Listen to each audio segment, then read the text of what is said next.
I talked about game theory and effect of selfishness on the quality of solutions.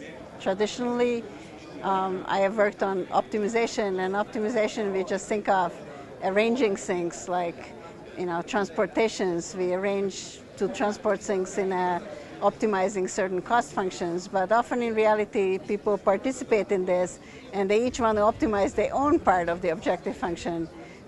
Possibly not so much caring whether their optimization might have a somewhat negative effect on the neighbors. So it's interesting to study what the difference is between a centralized optimization versus an outcome that people get if they individually selfishly optimize their own outcomes. And that was the topic of the talk. So before I started to work on game theory, I used to do combinatorics and thought about networks and transportation in network in particular.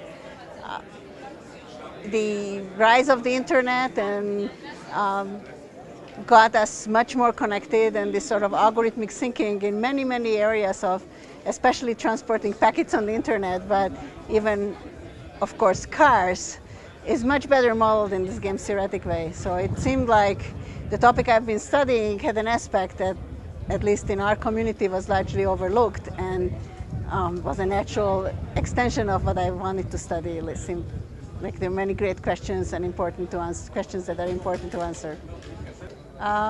Funny thing, it's actually what partly brought me to mathematics, that was the subject I was good at.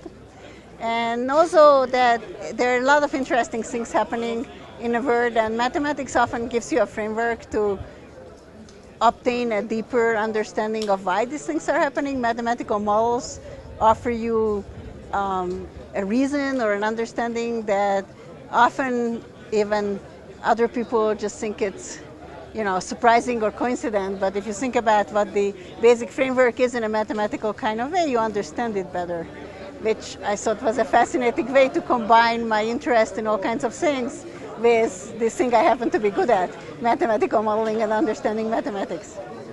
I mean, there are a lot of things happening in mathematics. I'm in a computer science department, and both from what I told you as what brought me to mathematics and my current affiliation with the computer science department, I more directly see the branch of mathematics that's motivated by an application, and there's a lot of interesting mathematics happening connected to application. There's also fundamental mathematics happening, people who are thinking about classical fundamental mathematical questions, and these are both interesting and fun things to think about. One thing that changed in the last few years that I think made mathematics better connected, and in particular made the many applied areas, especially combinatorics, the kind of things I have been doing, much, much better connected to classical fundamental mathematics.